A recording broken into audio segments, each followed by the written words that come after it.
আসসালামু আলাইকুম। বাংলাদেশ বেতার রংপুর স্থানীয় খবরে আমন্ত্রণ জানাচ্ছি আমি ফারসানা আক্তার মিথিলা।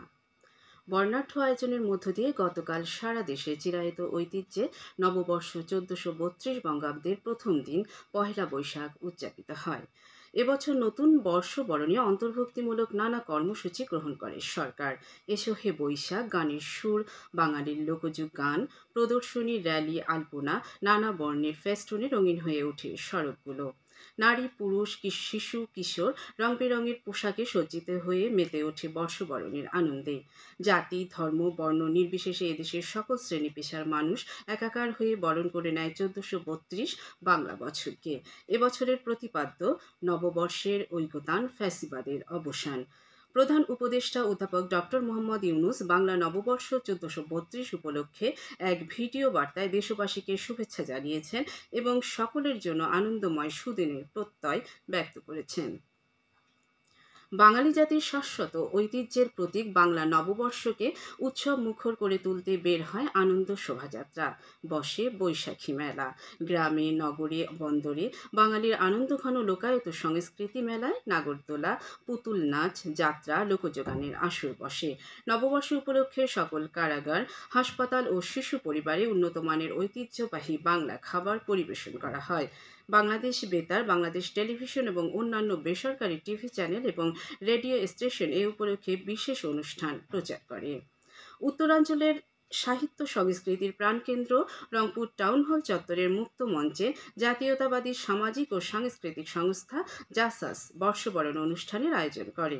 এদিকে রংপুর পাবলিক লাইব্রেরি মাঠে চলে সাংস্কৃতিক ঐক্য পরিষদের আয়োজনে বাংলা নববর্ষ উদযাপনে বিভিন্ন সংগঠনের সাংস্কৃতিক পরিবেশনা। এছাড়া টাউন হল মাঠে গতকাল শুরু হয়েছে ৫ দিনব্যাপী বৈশাখী মেলা।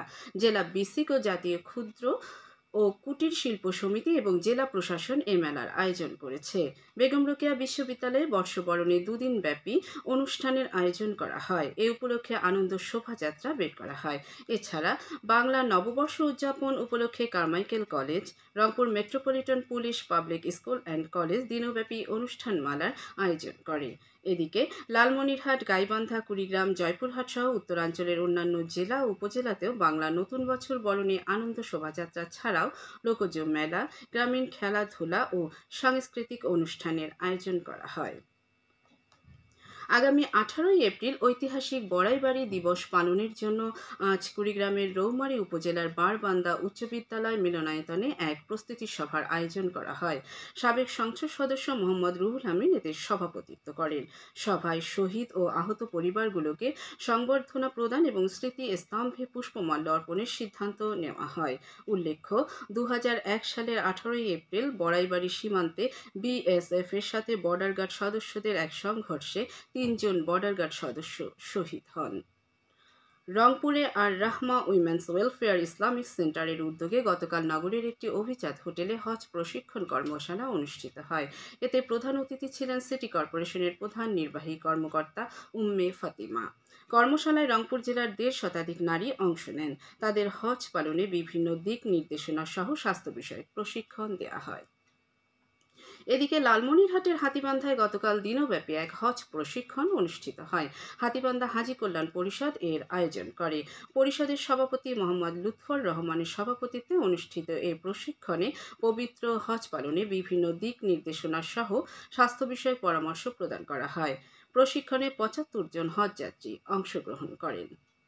গাইবান্ধার গোবিন্দগঞ্জে লাইসেন্সবিহীন চালক, ফিটনেসবিহীন গাড়ি এবং মেয়াদ উত্তীর্ণ যানবাহনের বিরুদ্ধে পৃথক ২টি স্থানে অভিযান পরিচালনা করে ১,১৭,৫০০ টাকা জরিমানা করেছে যৌথ বাহিনী। গতকাল উপজেলার ফাঁসিতলা এলাকায় মহাসড়কে সেনাবাহিনী ও পুলিশের চেকপোস্ট বসে এ অভিযান পরিচালনা করে। গাইবান্ধার সাদুল্লাপুর উপজেলায় বৈদ্যুতিক সুইচ চালু করতে গিয়ে রিয়ামণি নামে ৭ বছরের একটি শিশু বিদ্যুৎস্পৃষ্ট হয়ে মৃত্যুবরণ করেছে। গতকাল সন্ধ্যায় উপজেলার রসুলপুর ইউনিয়নের তরফ ফাজিল গ্রামে এ ঘটনা ঘটে। স্বজনরা জানায়, ঘরে লাইটের সুইচ দেওয়ার সময় বিদ্যুৎস্পৃষ্ট হয়ে সে ঘটনাস্থলেই মারা যায়। এখন শুনুন কৃষি সংবাদ। লালমনিরহাটের পাটগ্রাম উপজেলার চাষিরা ধান, গম, ভুট্টার পাশাপাশি ৩ গুণ বেশি লাভ হওয়ায় মশলা ও ঔষধি ফসল তেজপাতা চাষে আগ্রহী হয়ে উঠছেন। তেজপাতা গাছের নিয়মিত পরিচর্যা করলে ৬ থেকে ৭ মাস পর ১ বিঘা জমির পাতা বিক্রি করে ৬০ থেকে ৭০ হাজার টাকা আয় করা যায়। উপজেলা কৃষি কর্মকর্তা আব্দুল গাফফার জানান, চাষিদের তেজপাতা সহ বিভিন্ন প্রকার মশলা জাতীয় ফসল আবাদ করতে উদ্বুদ্ধ করা হচ্ছে। কম খরচে বেশি লাভ হওয়ায় উপজেলায় তেজপাতার চাষ দিন দিন বৃদ্ধি পাচ্ছে। সবশেষে আবহাওয়া। আজ সন্ধ্যে ৬টা পর্যন্ত পূর্বাভাসে বলা হয়েছে, দেশের অভ্যন্তরীণ নদীবন্দরগুলোর জন্য কোনো সতর্কবাণী নেই এবং কোনো সংকেতও দেখাতে হবে না। খবর শেষ হলো। আমাদের পরবর্তী স্থানীয় খবর প্রচারিত হবে বেলা ২টা বেজে ৫ মিনিটে।